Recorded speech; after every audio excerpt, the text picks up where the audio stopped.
everyone else was doing. By the way, I'm going to record this so we can share it later. And while you're on the call, if you're welcome to unmute and ask any questions. This is a collaborative session, so I don't feel like I'm the expert to this at all. I just want to share what's worked for me, and I'd love to learn from you guys what's worked for you. And while we're on the call too, just few admin notes. I love faces. So if you are in a position where I can see your face, it really helps because, there's nothing better than in-person meetings, but we got to work with what we have. So if you are able, please feel free to turn your cameras on. But at any rate, let's go right back to what we were talking about, branding. What is branding and how can you make the best impact in your business? Before we talk about that, I'll just say what branding used to be and how it's evolved over the years. And I think it's a big reason why we're all here talking today. What branding used to be, or the correlation people used to make to it was a symbol. It was a representation of an organization. And you can determine what organization that is, but there's many of them out there, from Coca-Cola to McDonald's to Nike. All of these companies made a name for themselves, and in order to maintain that name, they had to focus a lot on brand awareness. Now, when we take that over to real estate, a lot of us at one point of our careers, if we've been around long enough, we've been in this business. We wanted to affiliate ourselves with a brand. And so back in the day, what we would do is we would go to a national brand, i.e. Remax, Coldwell Banker, Century 21, so on and so forth, right? Because our thoughts were, if we went to meet with a client, if we had some sort of brand awareness, it helped us attract that client more. And so as time has gone by, what has happened is we've seen that these big brands have actually started to become diluted, if you will. More people, the consumer today is more attracted to the person than they are necessarily the company. There's more of a personal loyalty than there is a brand loyalty. Am I right or am I right? I think I'm right. Now, and the reason I know I'm right is because when I was with Remax, yeah, I did great business, but since I haven't been Remax, my business has continued to grow. It's continued to scale. More importantly, when I wasn't using that brand, people would call me and say, "Hey, I didn't even know you left Remax, but I had to find you because I want you to list my house." If I didn't have an impact on that person, then they would have said, "Oh, he's not with Remax anymore. I'm going to go and find another Remax agent." And don't get me wrong, because brands still do have a place, but they don't dominate. They don't dominate the consumer impression. And so, with all that being said, let's talk about real quickly how I try to develop my personal brand. And it's a work in progress. I'm still working on it right now. But the one thing that I used to do, or that I have done, is I would look and I would see, for example, I'm gonna pick on you, Kathy Lynch. Kathy is killing it in her market. She's selling so many houses, and everywhere I look, I see her name and her face, and God, I need to do what she's doing. There's nothing wrong with emulating someone, but there is something wrong with copying someone. And here's what I mean by that. If I study what Kathy's doing in her market to attract her consumer and I copy it, what I'm doing is essentially I'm trying to attract the same type of consumer that she's attracting. The problem with that is that Kathy and I are not the same person. And so by default, we're not going to attract the same consumer. And so it's basically money wasted if I do it that way. But if I go and I dig into what is it that Kathy's doing that's attracting the consumer, and how can I apply it to me, my personality, who I am, then I can attract the consumer that would be attracted to me. So emulating the plan, the blueprint is okay, but copying word for word, or her how she does her photos or her words, that could be problematic. It won't get you anywhere. And it took me a while to realize that. because, I started off really young in this business. But then one day I said, why don't I just be me, right? Perfection and imperfection, mostly imperfection. And once I started doing that, the real estate gods opened the skies to me, because people started saying, and we're really fortunate in this day and age where we have social media, because I was able to show a three-dimensional version of myself instead of just my perfect headshot that had been filtered and fixed up and the background and everything else is perfect. I was able to show all the dimensions of myself. So that's my first point on branding. When you're branding yourself, when you're doing your personal brand, it is really important that you convey to the public. Don't think of them as a consumer, but think of them as the public, who you truly are, full scale, full spectrum. And I think the more imperfection that you convey, the better. What I try to do and what I think about when I think about branding is, I think from a perspective of, if I was going to a job interview, how would I present myself in the first meeting? And that is, to me, my logo, if you will, because brand is not logo. That's my logo. So that's my headshot. That's the logo I'm using. That's the feeling I want to project in any imagery that I'm putting out. That's my job interview. Now, once I've proven myself at the job interview as the best candidate, what do I want my coworkers and what do I want my boss to think of me?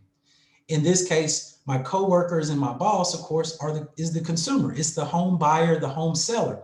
I want them to know that I'm a funny guy. I like to tell jokes. I want them to know that I like to spend time with my kids and go bike riding with my youngest kid. I want them to know that I like traveling. I want them to know that I love farmhouses just like everybody else. It's all the rave right now. And I also want them to know that I like to taste different kinds of craft beer. And I'm a fat dude, so I like to eat a lot of food. And that's where social media comes into play, because I can present all of these things to the consumer, to my coworker, to my boss, right? In the job interview, I can show them all these things, inclusive with the fact that, oh, by the way, I sell real estate. And I think that that's awesome. Any questions so far, comments so far? If so, feel free to unmute and jump on. Okay, so let's talk a little bit more about social media and how I think it has a great impact, and some things I've learned over the last 6 months. I don't know about you guys, but if your brain has been fried because you're trying to figure out what social media platforms to be on and how you're going to keep up with all of them, then you're in the right club. So for me, when it comes to social media, as far as your brand, and I think there's differing opinions, so don't kill me, but I believe that your personal profile should be your brand. It doesn't, not to be mistaken with, you shouldn't have a business profile, but I think you should spend the majority of your efforts in promoting yourself through your personal platforms. And the reason why is because my business platform only talks business. And if that's the only thing that people see when they follow me on Instagram or on Facebook or on LinkedIn, whatever, you name it, then they start to get what we call real estate fatigue. Emily doesn't want to look at my new listings if she just bought a house last week. If that's the only thing I'm putting up there, what'll happen is Emily's going to unfriend me. She's going to stop following me. But if Emily sees that, hey, I went fishing with my kid last weekend and we caught a teeny tiny fish, wasn't even big enough to be a fish, and my son and I had a hoop, then that's going to make an impact, because Emily may have children herself and she may be able to relate. And then the next day she may see, hey, I went to a coffee shop and got one of the most awesome caramel macchiatos ever, right? But then the next day, here's a new listing. So I'm kind of sprinkling it in, so to speak. So that's my take on personal social media versus business. Business, a lot of platforms, you have to have a business profile, especially if you want to do any type of ad promotions. If you do want to do something that is more consistent. But I would say this much too, if you do that, you need to figure out how you're going to actually maintain that profile. And most platforms like Facebook, of course, they're attached. I wouldn't duplicate every single post on both, but make sure that you have a certain feeling for the platforms. Because what I want to happen is I want Philip to follow me, Edric Williams, the person, and I want him to follow me, Edric Williams, Realtor, Bold by EXP. And I don't want him to say, I just saw that on his business profile. Like he's killing my thread here. Let me get rid of one of these. Okay. So, take that with a grain of salt, if you will. In the very least, don't try to do it all at once. Start to improve, start to try to master your personal social media, and then build out to your business social media. And I think you'll be okay there. The second thing I'll talk about with social media is, and the mistake that I made is I try to do it myself. And so what I would do is I would be posting religiously for maybe a week, and I'd be doing a really good job coming up with some really innovative things, really getting a lot of likes, getting a lot of feedback, and things were going great. Friends were being added, that sort of thing. And then I would get social media fatigue because I am not a social media professional. I am a real estate professional. I sell real estate. And so I would go into fatigue there, and I wouldn't post for 2-3 weeks. And so that process of posting religiously for a week and then falling off the map for 3 weeks actually did more harm for my social media presence than it did good. All the gain that I had, I lost from inactivity. So one thing that I decided to do, step one, was I needed to create content. I needed to capture content. And one of the ways that I did that was I became more religious with capturing imagery. Anytime I saw something that might make an interesting photo, I took a photo of it. When I get up in the morning and my clothes match and I look halfway decent, I take a selfie. When I go to lunch, and believe me, I am not a fan of it, but I'll tell you my third step, what really helped me. And that third step was when I go out to eat, when I go out to have a new beer, I take a photograph of it.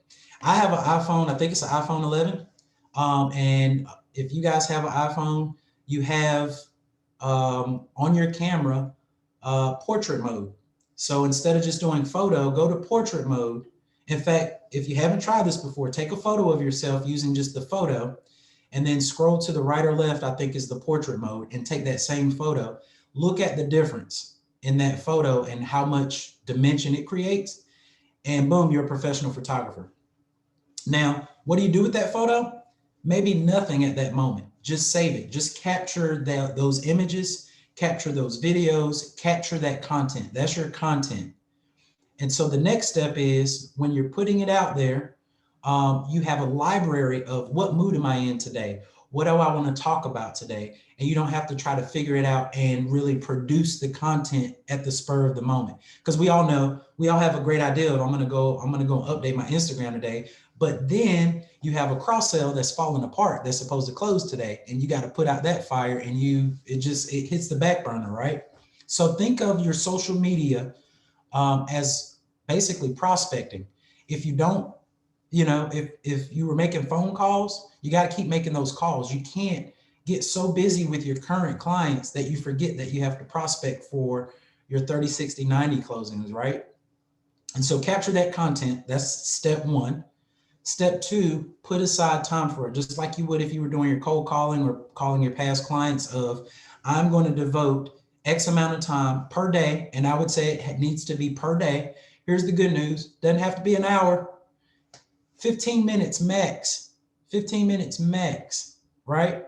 To create content. Now here's step three, and I'm not going to lie to you guys. I learned this. I've since hired a social media manager. And I did not go to a third party online. There's these companies saying they'll manage your social media. I did not do that because of the fact that these third-party companies want to create a character out of me from their perspective of what a successful real estate agent looks like. And so the words that are being put out there are not necessarily my words. What I did was the people that I'm already engaged with, that I already interact with, I kind of looked at their social media and I got some ideas of things that I liked that I didn't like. For example, those of you who follow Tina Call, love her profile. I said, I don't know how you're selling all these houses and doing this and doing your social media. Matter of fact, are you doing it yourself? And to my surprise, she actually is doing her own social media. God bless her. But I said that I want to emulate as far as not her content, but her style. I like how she implements that rotating, full dimensional, here's who I am all around. And that's how she is able to attract her consumer, the clients that she lists houses for and helps purchase homes, the agents that join her team, and it's consistent across the board. So anyways, when I went interviewing for a social media manager, what I did is I looked at those people. Now, of course, Tina Call isn't interested in taking the job, but the waitress that knows what I'm going to order every single day, because I'm a creature of habit. I go to basically the same place for lunch every day. I order the same beer. I I do the same things. And she knows who I am and my family and everything. Her social media is awesome. She also happened to have, she's a photographer. She's a freelance photographer. And I asked her, I said, what would it take for you to help me to improve my social media? And I had her look at it. And she didn't know it, but I was interviewing her. And so basically, for a monthly flat fee, we have an agreement where she will post on my behalf using the imagery that I save basically through Google Photos. You can do iCloud. I can email it to her, whatever. But I decided to do Google Photos and share her access to her, so she has a library and she can create content for me and basically put the blurb in there, so I don't have to kind of think of what do I want this photo to speak on. And that's been tremendous for me. One thing that I learned through that experience was, number one, you cannot post more than once per day. And when I mean post, I'm talking on your main platform. When you put something up there, it's up there for good. You don't want to do that more than once a day. The reason why is because you have to imagine, if I post multiple times a day, I'm going to show up in Michael's thread multiple times per day. I'm going to overwhelm him. If I post once a day, he'll say, oh, Edric's got a nice jacket on. That's pretty cool. And then he won't see me again. And that's great, because the next time I have an opportunity to engage with him, I want him to actually pay attention to me. And so once per day might be too much. My goal is 3 times per week as far as posts. Now, what you can do on a more regular basis is you can add content to your stories. And so if those of you, it took me a while to get with it, I didn't get it, but stories are more popular than posts, believe it or not. And you can do 100 stories in a day because the way that the platform is set up, it goes up there. People get to view it real quick. It's like 5 seconds and it's on to the next story, and it disappears after 24 hours. So what I recommend that you do is that every single day, if not once, as many times as possible, put your content there and reserve your post for the trophy winners, right?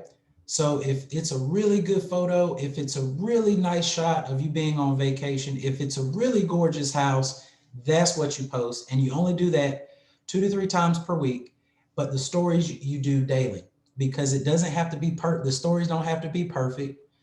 They don't even have to be interesting. It keeps you at the top of people's profiles, where they see your profile image and they say, let me see what's going on with Kathy today. Let me see what she's doing, right? And then I can see, oh, she went shopping. Oh, she got new tires for her car. Oh, let me message her and see how much she paid for those tires, right? So that's the difference between stories and posts. Giving away my age here on the social media thing, but hopefully that helps. the reason I'm harping so much on social media is because I believe social media has allowed us individually, it's allowed Michael Willis to compete with the likes of Pepsi and Microsoft and Apple. Because what's happening right now is there's a transition. And what's in these Fortune 500 companies that I just spoke about, they have marketing budgets that we will never be able to get. And they have devoted X amount of dollars towards, we got to do, commercials still. We got to do, it might be mail outs. We got to do our packaging. Luckily, we don't have to do packaging in real estate. So they're doing some social media, but not relative to the amount of their marketing budget. I can spend 100% on my marketing budget and do a phenomenal amount of business just through social media if I do it right. And I can stand out because I'm not trying to stand out to the masses. I'm just trying to stand out to one person. I'm trying to get Kathy to buy a house from me eventually, or to sell her house with me eventually, not 100 Kathys, because I can't service 100 Kathys at one time, right? So how do I make that happen? And so here's the issue. If you don't put the content out there right now, and I haven't even gotten into video, if you don't put the content out there right now, it's going to be really, really difficult the further we get down the road for you to make an impact and get content out there later. And right now it's basically free. Things are starting to cost more, but it's basically free right now. So it's really important that you don't put it off to another day of, oh, when I get time, I'm going to start doing such and such and such and such. Just do it and do it imperfectly. Make the mistakes. Let's jump into video.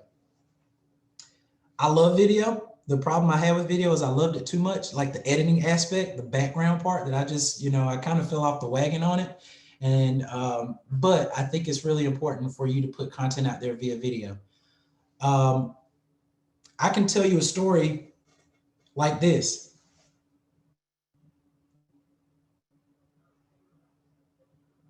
That tells a story. I bet both of y'all, I bet most of y'all thought my camera froze, but that tells a story, right? But it's one dimensional. I can also tell you a story by saying, hey guys, I'm Edric, and today I want to show you why it's important to look at school districts when you're buying real estate as far as future value. Let's dig into it, right? So now I've gone from one dimensional to three dimensional.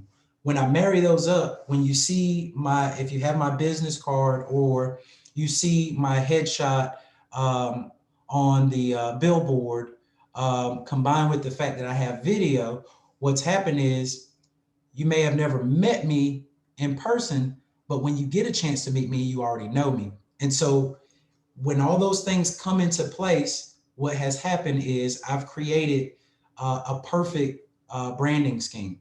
That's what branding is. That's how you know where successful branding is. Stop worrying about how pretty your logo needs to be. And do you think people like the color red or the color blue? Or do you like this headshot? Let me get a vote. This headshot or this headshot? It doesn't freaking matter. It doesn't matter. Just put it out there because it's changed. 6 months ago, I was telling my team, don't change your headshot too frequently because you will not be able to tattoo your image on people's brains because that's a big part of branding. You got to have the same imagery. That thought has gone away. The more photos you have of yourself, the better, because as you're transitioning, so are your future clients, right? So there's nothing wrong with that. What is important is that you keep the same perspective. So today I got on a suit jacket. Tomorrow I may post a photo with a baseball cap, right?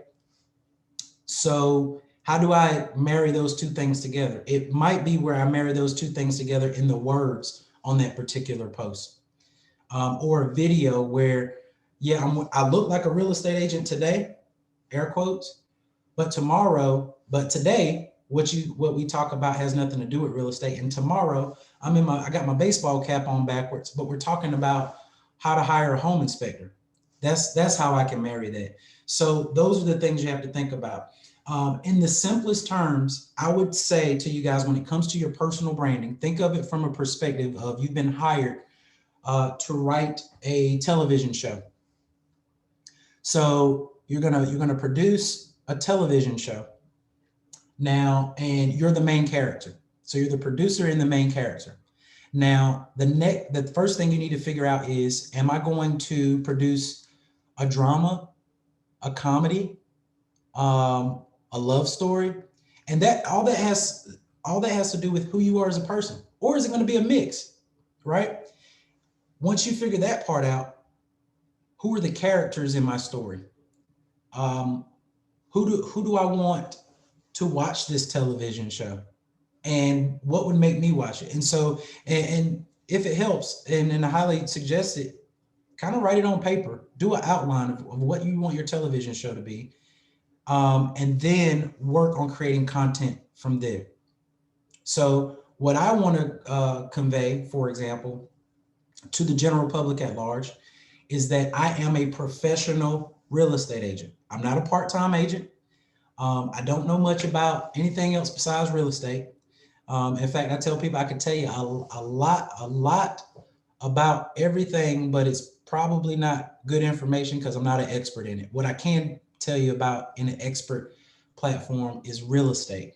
And so I want to convey that. The second thing is I want to be approachable. And the last thing that's important to me is I love to make people smile and laugh. So I'm writing a comedy. There's enough people out there to make folks feel sad or less than, or I'm better than you, particularly, and no harm here because I'm all about looking good. But if I'm looking at you and you seem like you are so rich and famous as a real estate agent that I'm afraid to call you, you might want to think twice about it. Do I, maybe I need to mix up a little bit. I'm still a normal person. I like designer things. I like to go to fancy places. I like to spend money on nice meals, but I also like to just sit on my back porch and read a book. I also like to play with chickens that I'm raising in my backyard. I also like to garden. Those things I think is what come into place, and really help people aspire to want to know you more. Don't try to attract people as a real estate agent. Again, part of my show is I don't try to convey through my branding that the only thing I'm useful for is being a real estate agent. What I try to convey is I'm that guy that hopefully you'd want to be friends with and hang out with and listen to and learn from different perspectives, just for us to share knowledge. And then when the time comes, not even you, but when your friend, when your coworker says, we're moving, we need to sell our house, you say, you need to call my friend Edric. Now I'm their friend that's been referred. I'm not a real estate agent that's been referred. You need to call my friend Edric, he'll take care of you. And that referral source is like, well, who's Edric and what does Edric do? They're like, okay, well, I guess I'll call Edric. And I've gotten those calls before. I don't know if any of you have, but I've gotten calls before. My coworker's telling me that I need to call you before I do anything, and we're about to sell our house and we don't know what to do. And this has been out of state, mind you, in states I'm not licensed in. So if that is not enough to show the impact of branding, I don't know what is, because I've been referred to clients I can't personally service, but that past client trusts me enough to know that I'm going to lead their friend or their family member in the right direction. And they don't even, because the general public doesn't even understand how referral fees work and all that kind of stuff. But at any rate, become the friend that you would want to have that so happens to have a real estate license. And you'll never have to worry about where the next deal comes from. Edric, can I ask you a question? Please do. Do you find that the people that follow you do it or just organically, or do you, in some way, put that in front of them to get them to follow you, whether it be on Facebook, your personal page, your business page, Instagram? Mm-hmm. That's a great question. I think people organically follow me. Okay. Because the people that send me friend requests are the people that I would meet at a party, and we would have some sort of a connection. And I've never met these people on Facebook, but those are the people that enjoy my posts most. I'm a 37-year-old, in case you can't tell, I'm a 37-year-old Black man, right? So 84-year-old white Susie, we may not have anything in common, right? So we may greet each other and have some conversation at a party, but that's about probably where it would end, because she probably didn't want to go drinking craft beer with me or going hiking or whatnot. So she's not going to send me a friend request. What I try to do, and I'm sorry to go left, but here's what I try to do with Susie. I try to find a commonality, because I do want her to become my friend. I do want to become friends, right?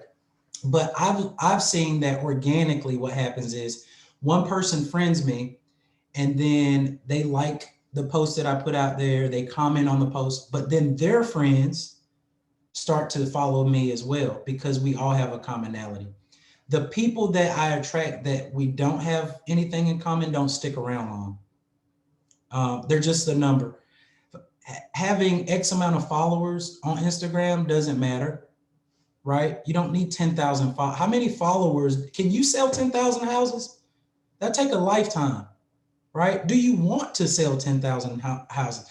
No, no one does. People want the commissions from it, but nobody wants that headache. I want a good flow of friends. I want a good flow of contacts that residually send me business, so that I can wean myself off of paying for leads. I don't like leads. Leads are strangers. I want people that know me before they know me. So, sorry, to answer your question, I think for me, organically, I tend to get my followership. And one part of it is I have pretty much stopped doing ad spend when it comes to social media. It just, it doesn't do me any good. What I noticed was the people that were jumping on were quickly jumping off. Does that answer your question? Hopefully it does. It does. It does. Yeah. I mean, I think too, when your content is, it's great. So it's going to attract people to, to like, or, to friend you or follow you on Instagram or whatever. So it's just, it's just what you said. It's finding those people who are attracted to you, and then putting out that content to attract more of those same kinds of people. Absolutely. And I think what's really important, I haven't mentioned it before, is you need to convey a sense of vulnerability. I think I use the word imperfect, but you need to be vulnerable. I'm not saying put all your business out there, because there's a such thing as being too vulnerable. And after a while, if you start to depress me, I don't want to follow you either, right? But when I put content out there about how I'm having a hard time being a father of a teenager, because I've never done it before, this is the first time, and I'm having issues, people relate to that, right? People relate to that. So why would you try to hide those things? The next thing about it is I don't overwhelm the public with I'm one dimensional. I'm only a family man. I'm only a husband. I'm one person. So the majority of my profile for me personally is me. And then the decoration is I got an awesome wife. She's got a personality. I try not to convey her personality on my profile, because I don't want to attract people that are interested in her, right? Her personality, because they're not going to be interested in me, is the point. My kids have different personalities. I sprinkle in my coworkers, my team of agents. Everybody comes from different walks of life. And I try to thread that in there. But I think probably the most important thing is the vulnerability, especially with video. Because I tell you, I am terrible with video. It took me the longest to stop doing retakes of video. What I had to do was I had to just put it out, just post it. And one thing that I noticed immediately was my safety word, my comfort word was And after I go back and look over this recording, I won't think I said it that much, but I'll probably have said it about 1,500 times. But believe it or not, there was once upon a time I would have said it more.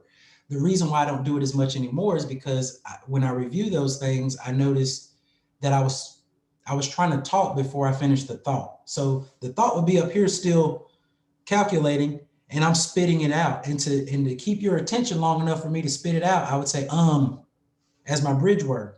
So what I've done is I've taken the time to pace the cadence of how I talk so that I can think first and then convey the message. And the fear before was if I didn't talk faster, people wouldn't be interested and then they would move on to the next thing. But really, I was overwhelming them because I was saying every 5 seconds and I was talking. So those are the things that you will start to get better at, but you will never perfect. To this day, I still say way more than I should on video, but a lot less than I used to. And it doesn't make the video any less effective. If I say a word wrong, that's okay. If I, stumble and stutter, that's okay, right? That's fine.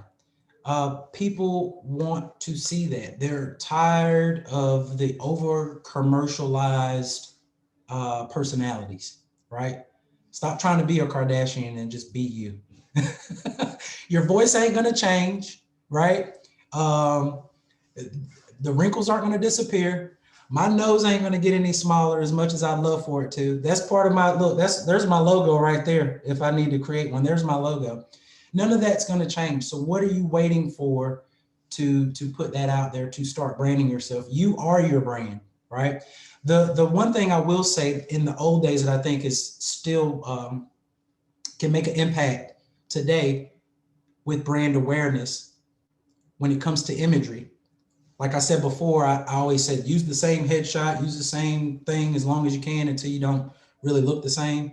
Because we got some agents out there that are like using photos from 50 years ago and they look nothing like that anymore.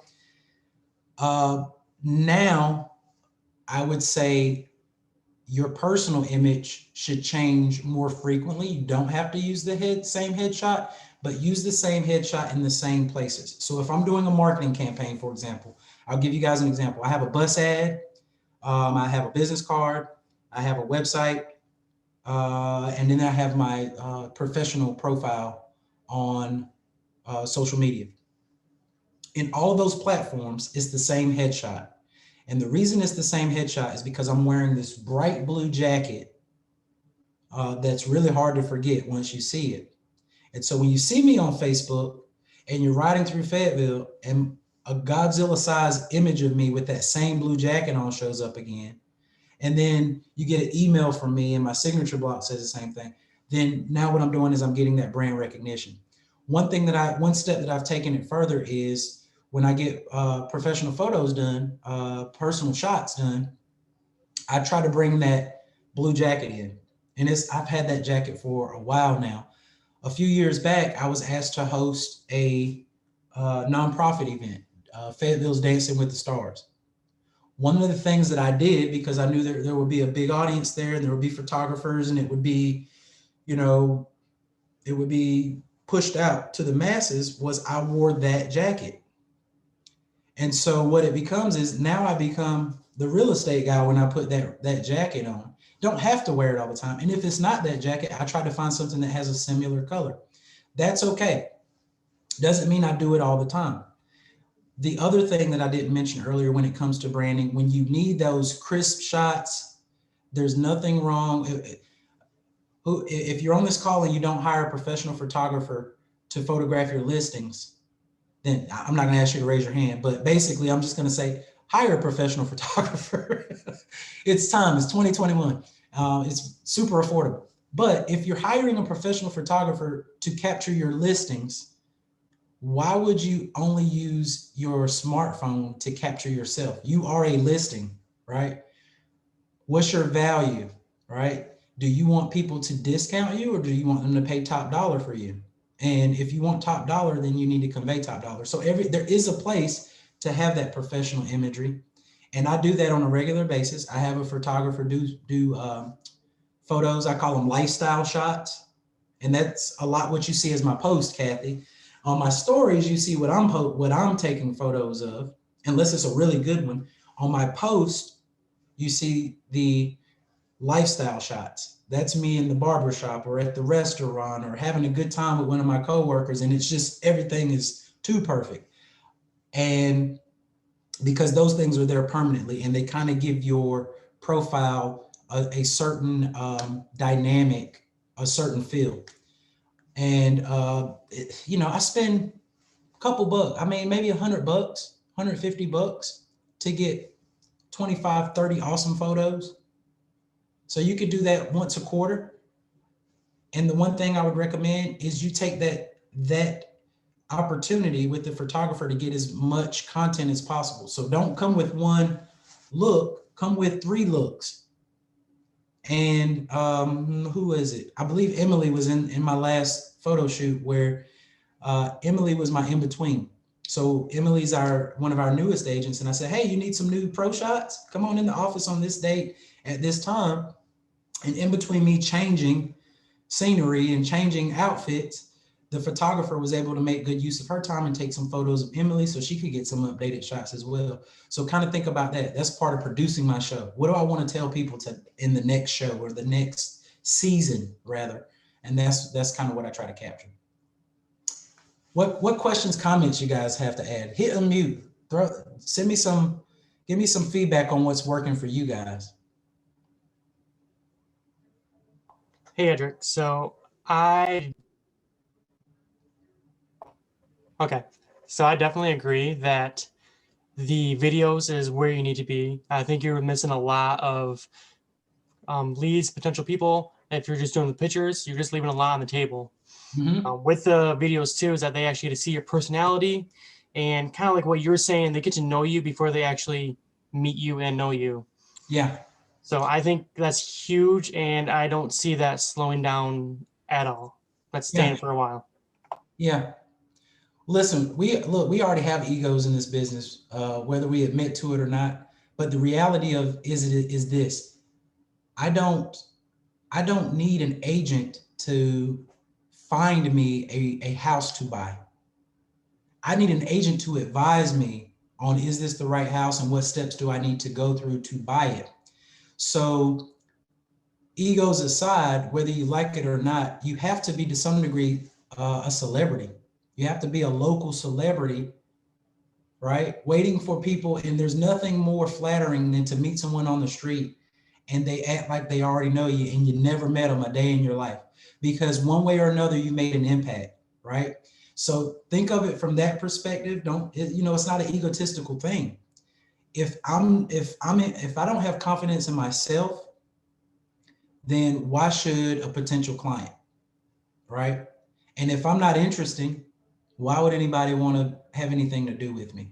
So video is probably the hardest thing. I think it's becoming increasingly easier for agents to jump into video. But my recommendations is to start small and put stuff out there, and don't go back and review it every single time, and don't do retakes. Oprah Winfrey herself, if those of you know about her, she self-admits that she doesn't watch the show. She doesn't watch the show because she is on the show. And I think, one thing, when she made that comment, I really thought about it. I was like, well, are you serious? You sit here and you film shows with some of the most famous people in the world and you don't want to go back and look at the highlights of it at least? And I truly believe when she made that comment, that part of it was, if I watch it, I'll see all the imperfections that the viewers don't see, but I'll see it. And it will actually reduce my sense of confidence, and it'll make for a worse show moving forward. So apparently people like it. The ratings show that, and all the zeros in my bank account show that. Why don't I just do the show and let the producers and all the people, all the staff make it perfect, and then move on to the next show? And so think about it from that perspective. I've put videos out there that I thought were terrible that turned out to be the best videos. People would say, oh, I saw the video you did where you were talking about, a shingle roof versus a metal roof, and it was pretty funny and blah, blah, blah. And I thought nobody in the world saw it. And they were like, it was really informative.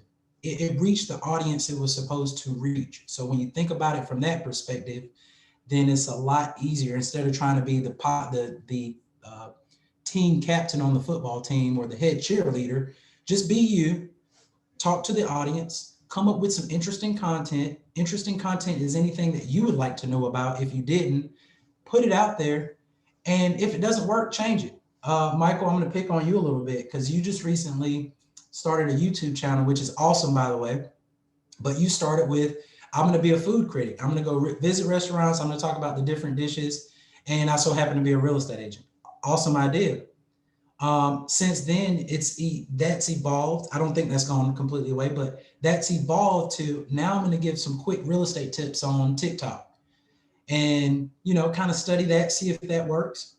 And then let that evolve into something that is going to be the thing that's important is you're consistently doing video. You're consistently putting content out there. You're not saying, oh, I didn't get any viewers, even though I've only done it for a week. You're committed to it. You've committed that, like we talk about 6 months to a year, no matter what it, have the budget, have the plan, have everything ready for 6 months to a year. And whether it works or not, do it anyways. Because things like that usually take a while to get residual business off of. I did a YouTube video 5 years ago about how to buy a house using your VA. It's one of the top view videos on my YouTube channel because I don't get a lot of views. I'm still figuring it out myself. But it's one of the top viewed, and I think it's because of the title, number one, when people are searching. But I get probably 2 to 3 leads every quarter from people who want to know more about using their VA, and they're not local. I got one 2 months ago from a guy in New York. Before that, there was somebody in Pennsylvania, and they're watching this video and they're like, I like your style. You're saying what everybody else says, but you said it differently. And it made more sense to me the way you said it. And I was hoping maybe you could help me get pre-qualified here in Pennsylvania to buy a house. Absolutely. Of course I can. So Edric, they're just Googling VA loan, buy a house or something, and your YouTube videos popping up. Is that is that how they're finding it? Exactly. Yeah. I don't know exactly how the algorithms work with Facebook or YouTube or whatever it is, but I do know that if you are putting content out there as far as video, that's actually like permanent video where it's like a how-to, a lesson, it's important to use those keywords. So that particular video started with how to, which is really, really strong. The next keyword I think stands out, VA. So when people start Googling, if I Google right now how to buy a house using your VA, the first things that are going to come up is videos. Videos are going to be at the top of that list somewhere.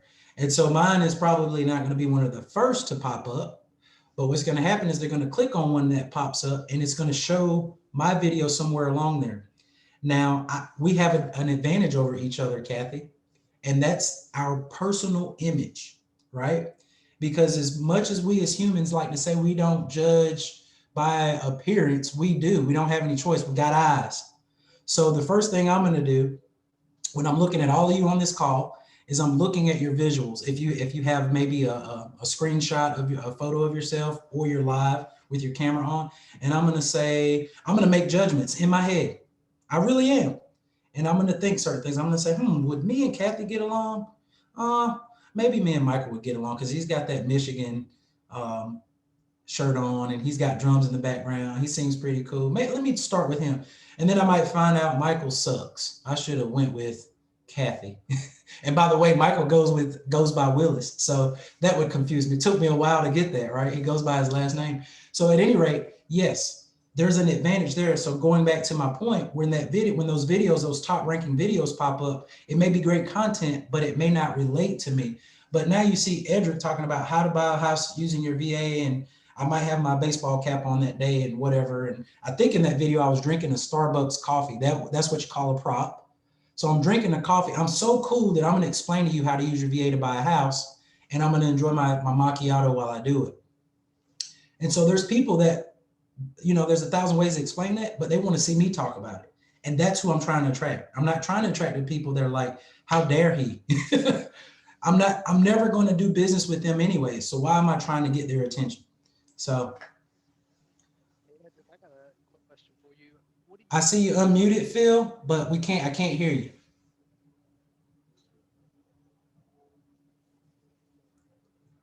you hear me now? Still can't hear you. But feel if you can't figure it out, feel free to type in the message box because I definitely want you guys to provide feedback. Anyone else that's on the call that wants to unmute, ask questions, add any input, please do. This session is for all of us to grow.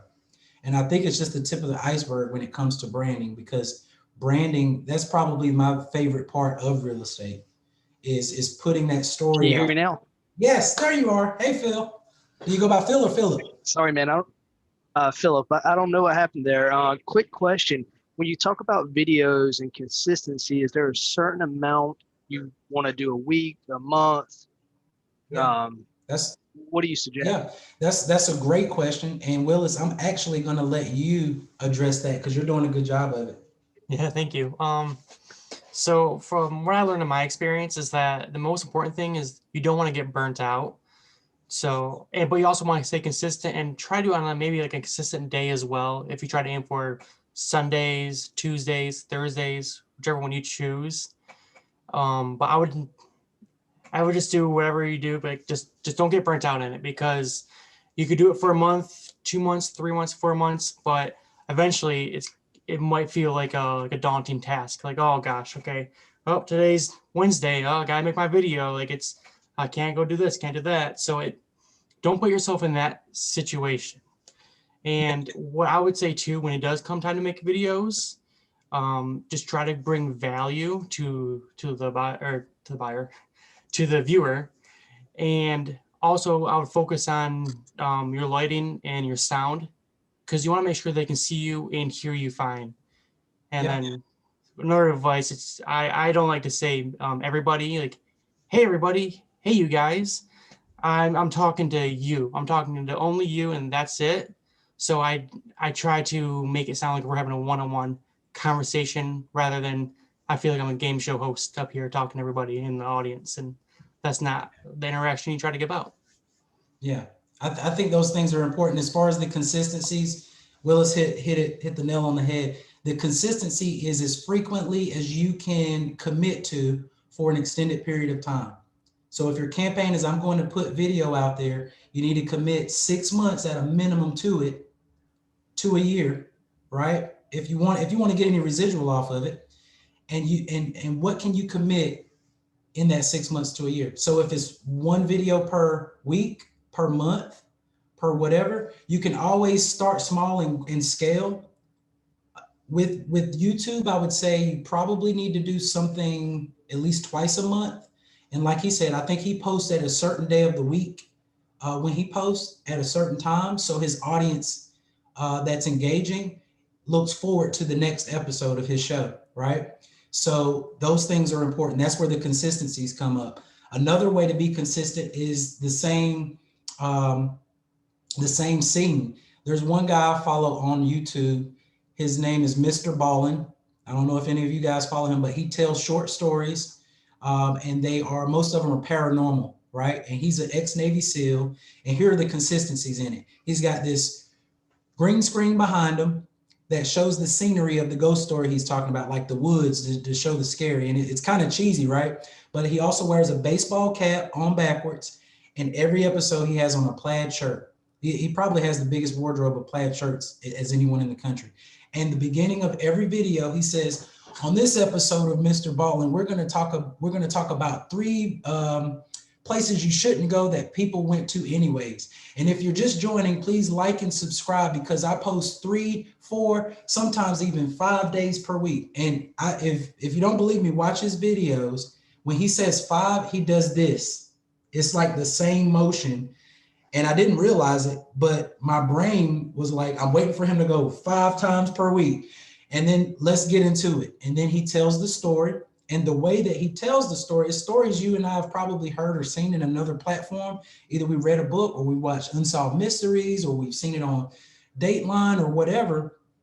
But he adds variables that it's almost like, I didn't know that happened in that story. I didn't know that this happened. And he almost takes you to that scene as though you were there. And that's what makes him so interesting. And he went from 0 to, I think he's probably near 2 million followers now. And once you get to that level, like on YouTube, now YouTube starts paying you for putting content out there. So don't think that you have to limit yourself to specifically real estate content, because that's actually very competitive. Think of ways that you can marry real estate, or the fact that you are a real estate agent, to something you're more interested in. You know, if you like to paint, make videos of you painting and saying, I'm going to hang this in in the next listing I have. I think it'll go great. Right. I've done video where I've made my Bow Realty the sponsor of my video, because my video had nothing to do with real estate, or the sponsor is the mortgage company I do business with. Right. So that's a way to do it as well, to keep people interested. Philip, I'm sorry, I didn't mean to go overboard there, but hopefully that answered a few of your questions. Any other questions on that? One other question: is there a certain duration? I've heard different things from different people, like you don't want to go too long because you lose people's attention, especially if you're doing like an Instagram. But I know now with the live, you can hit it where they can go past the clip. But do you have any recommendations, you or Willis, on like duration? Yeah, I would be long-winded. Yeah, yeah, absolutely. And I'm long-winded, but I have a very short attention span. So for me, when I'm looking for a how-to video, for example, on YouTube, I don't look at how pretty the thumbnail is. I look at how long is the video.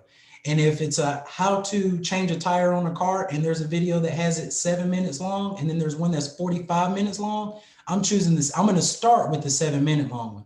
The 45-minute one's probably has a lot better content, of course, but I believe the shorter and more to the point, the better. I would say post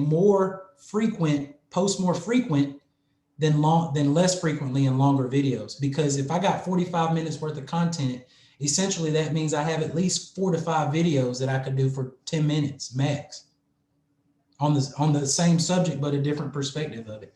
Willis, I don't know if you have anything to add with that. I was just basically going to say almost the same exact thing that you did. And when you do YouTube as well, there's a thing called YouTube Studio. It's for the creators on YouTube, and it breaks down the analytics, all your videos.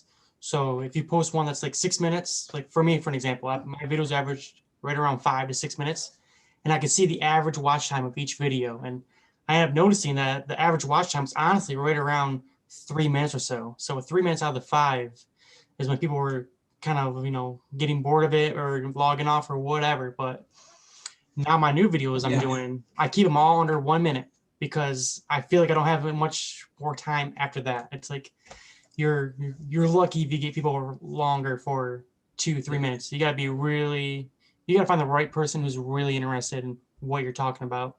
Yeah. And there is nothing interesting about real estate to talk about for 45 minutes. One video is going to be talking about how school districts impact market value, and it's going to last 3 to 5 minutes. And then the next one I can talk about a 2-story house versus a 1-story house. And then the next one I can talk about some, and just 3 to 5 minutes. And usually when I'm creating content, I have about 30 to 40 minutes of video that I have to get the good parts of it down to 3 to 5 minutes. That's the hard part, to get it down. But you just keep cutting and cutting and cutting. And usually when you get around the 20-minute mark, you don't want to cut anymore, but you got to cut it down. And, it's really easy to do it with most of the video editing software, where you can cut and splice, and just do that and just watch what's happening. How much are you getting more viewers? Do A/B testing. Do people watch more of my 20-minute videos or my 10-minute or my 7-minute? And then kind of create, at the end of 6 months, your product should be far better than it was when you started, for sure. And just to reiterate what Willis said, it doesn't matter about how pretty your background is, or how perfect you speak, or if your hairs are all in the perfect place on your head. What matters is, can people hear you? So invest in good audio, and can they see you? Get some good lighting. And that's all that matters. I have a light on right now. We're on a Zoom call, and I have a light on right now just because I don't want to bore you guys to death from being a shadow where you got to like kind of squint to see me. And it's probably too much light, but I like to have good lighting. What else do you guys got? I think we're near an end. This is really good. I really enjoyed it. But like I said in the beginning, I really value your time, so I don't want to take up too much of it. So we'll finalize with any last questions, comments, and then we'll end it. Thank you, Edric. This was really helpful. I appreciate your time. Absolutely, absolutely. Thanks for joining us today, and looking forward to the next one. Thank you all for coming on, and until I see you again, happy selling, and keep building that freedom. We'll see you guys on the next session. Thanks, Edric. Oh, thank you. Take Take care. care.